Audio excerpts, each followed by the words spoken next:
السلام علیکم۔ آلموسٹ پوری زندگی ہم جو ہے نا وہ سنتے آتے ہیں، خاص طور پہ اپنے والدین سے، کہ یہ تمہارے بھلے کے لیے یہ جو چیز ہے، یہ جو فیصلہ ہے ان کا، بڑوں کا یا ہمارے والدین کا خاص طور پہ، یہ تمہارے بھلے کے لیے۔ تو یہ بات جو ہے عمر کے ایک بڑے حصے میں آپ کو سمجھ نہیں آتی، وقت گزرتا جاتا ہے، آپ زندگی کی جو ہے وہ منزلیں طے کرتے جاتے ہیں۔ پہلے اسٹوڈنٹ ہوتے ہیں، پھر آپ کو جاب ملتی ہے، شادی ہوتی ہے آپ کی، معاشرے کی ساری اونچائیاں نیچائیاں آپ دیکھتے جاتے ہو۔ پھر ایک وقت آتا ہے جب وہ والدین کا کہنا کہ یہ چیزیں آپ کے لیے بھلے کے لیے ہیں، وہ آپ کو خود سمجھ آ جاتی ہیں کہ یہ میرے بھلے کے لیے تھا۔ چھوٹی سی بات ہے، میرے ساتھ تو بہت بار ہوا کہ مطلب جب آپ کو کوئی پیسے یا کوئی اتھارٹی یا پاور یا کچھ ایسا آپ کے پیرنٹ کی طرف سے، میرے پیرنٹ کی طرف سے مجھے ملتا تھا، تو اس کا جب حساب کتاب ہوتا تھا تو بڑی کڑواہٹ سی فیل ہوتی تھی کہ شاید یہ ایک نا ٹرسٹ ڈیفیسٹ ہے میرے پیرنٹس کے درمیان، میرے والد کے درمیان، کہ یہ اس چیز کا حساب لے رہے ہیں مجھ سے۔ لیکن اب سمجھ آ رہا ہے کہ وہ ٹرسٹ ڈیفیسٹ نہیں تھا، لیکن وہ ٹرسٹ ہی تھا،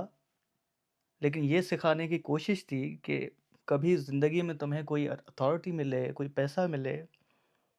تو کوئی تم سے کوئی اس کا حساب مانگے تو تم اس کا حساب دینے میں کوئی کڑواہٹ فیل نہ کرو، اس کو اپنی ایگو اور انا کا مسئلہ نہ بنا دو۔ دوستوں کے ساتھ اس ٹرپ پہ اجازت نہ دینا جس کو آپ نے مہینوں تک دوستوں کے ساتھ پلان کیا تھا، وہ آپ کو کنٹرول کرنے کی کوشش نہیں تھی، وہ آپ کو سیلف کنٹرول سکھانے کی کوشش تھی کہ زندگی میں کئی ایسے موقع آئیں گے جس پہ آپ کو اپنی خواہشوں کو مار کے بڑا ہی ریشنل ہونا پڑے گا، اور ایسے فیصلے لینے پڑیں گے جو آپ کو قبول نہیں ہوں گے کبھی بھی۔ ایسا ہوتا ہے ریئل ورلڈ میں، بالکل ایسا ہوتا ہے، ہم سب جانتے ہیں، کیونکہ آپ ایک ایسے معاشرے کا حصہ بن جاتے ہیں where you have to make choices, کہ یہ برانڈڈ جوتا میرے لیے امپورٹنٹ ہے، یا یہ گھڑی میرے لیے امپورٹنٹ ہے، یا یہ اسکل میرے لیے امپورٹنٹ ہے جو لانگ رن میں جا کے مجھے بہت ہیلپ کرے گا۔ And then your choices are crystal clear because you have this value system all along the way جو آپ کو بہت مدد کرتا ہے، جو ایک ٹائم پہ آپ کو بڑی صعوبت اور تکلیف لگتی تھی، اچانک سے آپ کے لیے نعمت بن جاتی ہے۔ اور سب سے بڑا ڈیجاوو تب ہوتا ہے کہ جب وہی سوچ، وہی احساس آپ اپنے ینگر سبلنگس کے لیے رکھتے ہیں، اور آپ اس سوچ سے واقف ہوتے ہیں کہ اب ان کو اس چیز کا احساس نہیں ہوگا جس طرح کسی وقت پہ مجھے نہیں ہوا تھا، لیکن ایک وقت آئے گا جب ان کو اس چیز کا احساس ہوگا۔ Talking out of my experience, تو سب سے بڑی جو موروثی وراثت لگتی ہے